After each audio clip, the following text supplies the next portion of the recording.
நான் மீண்டும் சொல்லிக்கிறேன், தனியார் பள்ளிக்கூடங்கள் நீங்கள் எவ்வளோ ஃபீஸ் வாங்குறீங்க, ஃபீஸ் ஸ்ட்ரக்சர் என்பதை டிரான்ஸ்பரண்ட்டாக போட்டே ஆகணும். அனைவருக்கும் வணக்கம். இன்றைய தினம் அரசு உதவி பெறக்கூடிய இல்லை இது ப்ரெஸ்ஸுக்குமா இல்லை இருக்கட்டும் அவங்களே.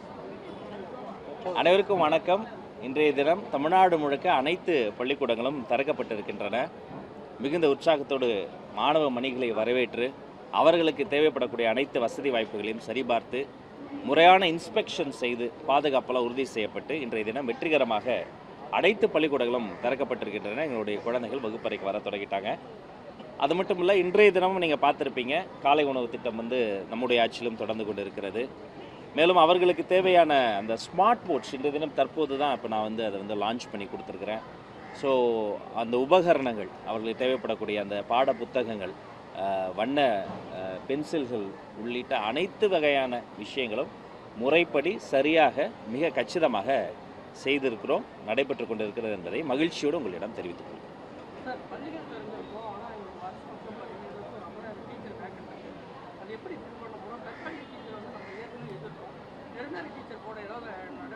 ஏற்கனவே ஒரு முறை நான் குறிப்பிட்டதை போல தென்னந்தர் அங்கங்கு எப்போது என்னென்ன பணியிடங்களை நிரப்ப முடியுமோ அதையெல்லாம் துறை சார்ந்த நடவடிக்கையின் மூலமாக செய்து கொண்டிருக்கிறார்கள்.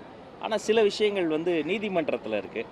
இருந்தாலும் சில விஷயங்களை சட்டப்பூர்வமாக அணுகணும், சில விஷயங்களை மனிதாபிமானத்தோடு அணுகணும்.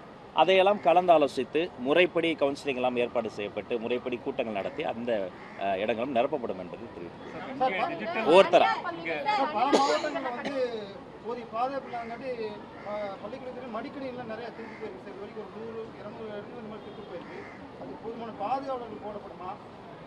இல்லை, அதை பற்றி குறைகள் முறைப்பாடு செய்யப்படுகிற பொழுது அவர்கள் மீது கடுமையான நடவடிக்கை எடுக்கும். இது அந்த குழந்தைகளுக்கு சொந்தமானது. அதில் எங்களுக்கு காம்ப்ரமைஸே ஆக மாட்டோம். அது மட்டும் கிடையாது, எந்த வகையிலையும் அங்கே எந்த ஒரு திருட்டு சம்பவமோ அசம்பாவிதமோ நடைபெறாமல் இருக்கணும்.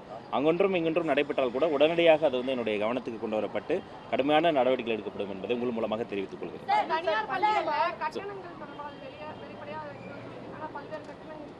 நான் மீண்டும் சொல்லிக்கிறேன், தனியார் பள்ளிக்கூடங்கள் நீங்கள் எவ்வளோ ஃபீஸ் வாங்குறீங்க, ஃபீஸ் ஸ்ட்ரக்சர் என்பதை டிரான்ஸ்பரண்ட்டாக போட்டே ஆகணும். உங்கள் வெப்சைட்டில் நீங்கள் டிரான்ஸ்பரண்ட்டாக போட்டிங்களா அப்படிங்கிறத நானும் செக் பண்ணிக்கிட்டே இருப்பேன். இது இந்த குழந்தைகளினுடைய, இந்த மாநிலத்தினுடைய மண்ணின் மகள்களினுடைய வாழ்க்கை. அது நீங்கள் கொஞ்சம் புரிஞ்சுக்கணும். கண்டிப்பாக அது ஃபீஸ் ஸ்ட்ரக்சர் என்னங்கிறத டிரான்ஸ்பரண்ட்டாக போட சொல்லி நான் உத்தரவு போட்டுட்டு அதை நீங்கள் கடைபிடிக்க வேண்டும் என்பதை கேட்டுக்கொள்கிறேன். பள்ளிகளாக இருந்தாலும் சரி, கல்லூரிகளாக இருந்தாலும் சரி, கவர்மெண்ட் ஃபிக்ஸ் பண்ணுறதுக்கு யாருமே வாங்குறது கிடையாது. அது மோஸ்ட்லி எல்லாருக்கும் தெரியும். சொன்னாலும் அவங்க அதர் ஃபீஸ் நிறைய சார்ஜ் பண்ண தான் செய்கிறாங்க.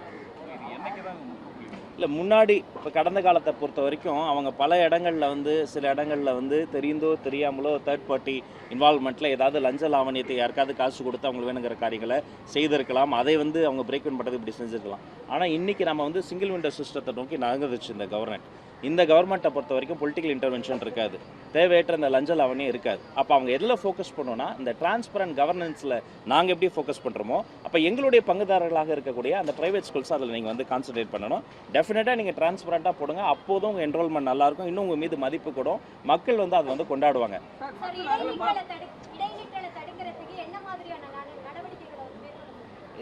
எந்த பள்ளிக்கூடத்தில் அந்த குழந்தைகள் இடைநிற்றல் இருக்குது, என்ன காரணத்தினால இருக்குது, சோஷியல் ஸ்டிக்மா இருக்கா, பொருளாதார ப்ராப்ளமா, இல்லை அந்த குடும்ப பின்னணியில் ஏதாவது ப்ராப்ளமாங்கிறத அந்தந்த மாவட்ட நிர்வாகத்தை சார்ந்தவங்கள்லாம் நாங்கள் கணக்கெடுக்க சொல்லியிருக்கிறோம். அந்த வீட்டில் இருக்கக்கூடிய அவங்க வீட்டுக்கு, அந்த குழந்தை இருக்கக்கூடிய வீட்டுக்கே நேரில் சென்று அந்த பிரச்சனை களையப்படும். அவர்களுக்கு ஏதாவது ஒரு பொருளாதார உதவியோ இல்லை வேறு ஏதாவது சமூகம் சார்ந்த பிரச்சனை இருந்தால் அது பேசி சரி செய்யப்படும். முன்பை விட இடைநிற்றல் மிகவும் அதிகமாக குறைந்திருக்கிறது. இன்னும் அந்த இடைநிற்றல் இந்த சின்ன கேப்பை கூட நாங்கள் ஃபிக்ஸ் பண்ணுவோம்.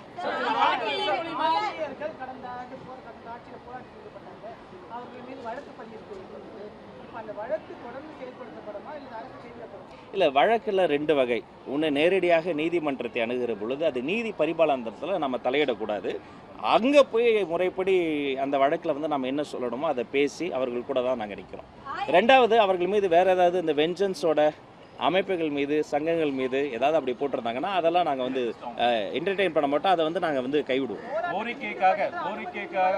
இல்லை, கோரிக்கைகள் அது